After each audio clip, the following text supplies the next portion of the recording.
तुम्हें अपने माँ बाप की याद तो आई, वरना तुम्हें बुला बुला के मेरी तो जबान सूख गई थी। लेकिन तुम्हारी जिद थी जो खत्म होने का नाम ही नहीं ले रही थी। मम्मी, मुझे घर से निकालने की जिद भी तो आप लोगों की थी। बेटा, तुम्हें खुश और आबाद देखना चाहती थी नूर, हंसता बसता और मुस्कुराता देखना चाहती थी फिर से। बहुत प्यारी लग रही हो, लेकिन अगर ये नाराजगी का तासुर जरा खत्म कर दो ना, और भी प्यारी लगोगी। अच्छा, वो उसामा को तुमने अंदर आने नहीं दिया या वो खुद नहीं आया? वो सामा को ऑफिस में कुछ काम था, वो शाम में आएगा। अच्छा, तुम नाश्ता करोगी? मैं और तुम्हारे अब्बू तो कर चुके हैं, तुम्हारे लिए बनाऊं? नहीं नहीं, नाश्ता नहीं, बस चाय पीऊंगी। बल्कि मैं चाय खुद बनाती हूँ। अरे नहीं मेरी जान, मैं खुद बनाती हूँ ना। अच्छा, वो अब्बू कहाँ पे हैं? वो ऑफिस के लिए तैयार हो रहे हैं, मैं उन्हें बताती हूँ। वो तो तुम्हें इतना याद कर रहे थे। वो कह रहे थे कि अगर नूर अब नहीं आई ना, तो मैं खुद उससे मिलने के लिए उसके घर चला जाऊंगा। आप लोगों का वहाँ आना मना है क्या? अरे पागल, हमें किसने मना करना है? वो तो शुरुआत में भाभी और जारा की वजह से जरा। मैं देखती हूँ दरवाजे पर कौन है, आकर चाय बनाती हूँ, तुम बैठो।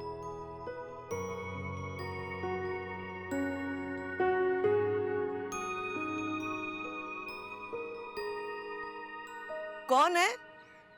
अस्सलाम वालेकुम पप्पू। वालेकुम अस्सलाम। कैसी कैसे हो हैं आप? बेटा? मैं बिल्कुल ठीक ठाक, आप कैसी हैं? अल्लाह का शुक्र है। फराज भाई और भाभी कैसे हैं? बिल्कुल फर्स्ट क्लास। वो इनफैक्ट कल ही वापस आ रहे हैं, आप चक्कर लगाइएगा ना। इंशाल्लाह जरूर। तुम अंदर तो आओ, बाहर क्यों खड़े हो? मैं नूर से तुम्हारा ही पूछ रही थी। ये पप्पू, मुझे ऑफिस पहुंचना है। ये नूर अपना बैग भूल गई थी गाड़ी में, आप उसे दे देंगी? हाँ, वो तो मैं दे दूंगी, मगर तुम अंदर आओ, आकिब से मिलो। मैं चाय बनाती हूँ, चाय पीकर चले जाना। चलो। चलो आओ।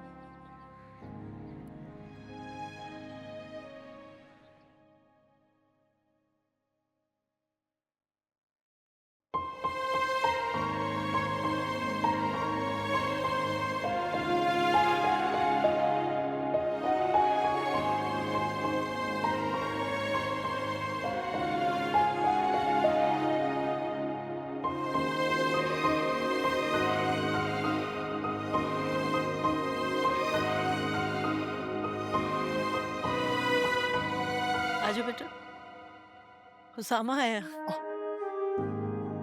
अस्सलाम वालेकुम। वालेकुम अस्सलाम। कैसे हो बेटा? बिल्कुल ठीक ठाक, आप सुनाएं कैसे? अल्लाह का करम। All well all well. बैठो बैठो बैठो। जी। अब बताओ, घर पे सब खैरियत? फर्स्ट क्लास, सब ठीक ठाक।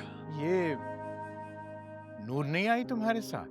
नूर आई है ना, शायद अपने कमरे में चली गई। तुमने मुझे बताना तो था, बताया क्यों नहीं कि नूर भी आई है? आप चेंज कर रहे थे, वो अभी आई है और आपका पूछ भी रही थी।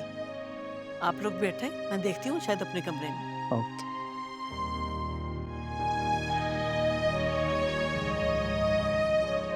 अरे तुम यहाँ हो? तुम्हारे अब्बू तुम्हें बुला रहे थे और उसामा भी आया हुआ है। अम्मी, यहाँ मेरी और फवाद की पिक्चर्स थी, वो कहाँ गई? वो तो मैंने हटा दी। हटा दी? क्यों हटा दी? वो इसलिए कि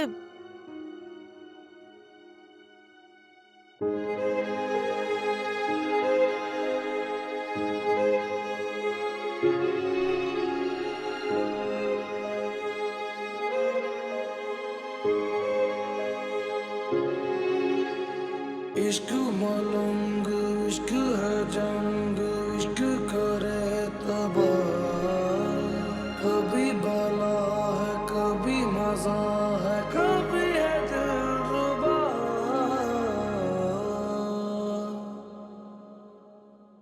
आपने आपने मेरी सारी चीजें हटाकर फेंक दी है? हाँ, फेंक दी। आपने मुझसे पूछे बगैर मेरी चीजें कैसे फेंक दी? बेटा, नूर क्या हो गया है? अब्बू, अम्मी ने मेरी सारी चीजें हटाकर फेंक दी हैं। समीना, आखिर वो सारी पुरानी और गैर जरूरी चीजें थी। गैर जरूरी चीजें नहीं थी वो अम्मी। फवाद के दिए हुए गिफ्ट्स थे, सारे कार्ड्स, हमारी पिक्चर्स।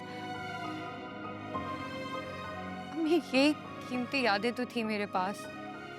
तुम्हारे पास जो कुछ भी है ना, वो उन यादों से बेहतर है। मैं नहीं चाहती कि तुम माजी में खोई रहो और अपने हाल को नजरअंदाज कर दो। क्या ये काफी नहीं है कि मैं फवाद के बगैर जिंदगी गुजार रही हूँ?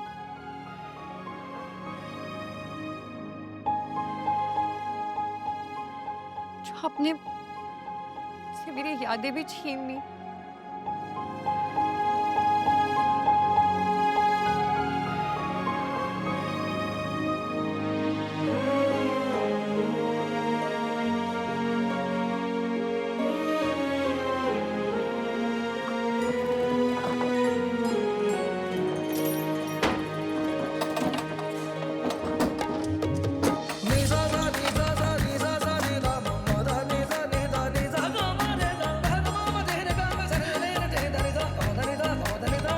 तुझे जो याद करे रोज हम बिखरते हैं, पर तेरे दिल में कर जाने से भी डरते हैं।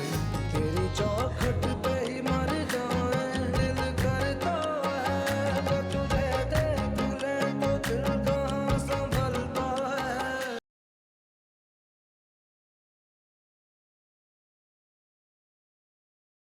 फूफो, सामान कहाँ रखा है आपने? वो मैंने मैं अच्छी तरह जानता हूँ कि आपने कुछ नहीं फेंका।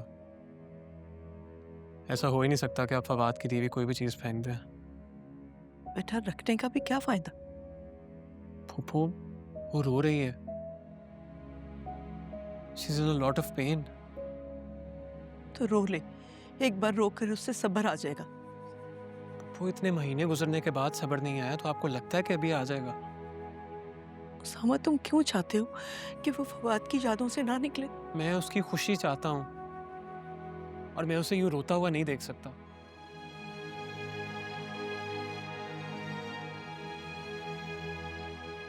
आप प्लीज मुझे बता दें उसकी चीजें कहाँ रखी हुई हैं, मैं खुद निकाल लेता हूँ। मैं देती हूँ।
इश्क जब बार बार हो सजा सा लगता है, इश्क जब दिल के पास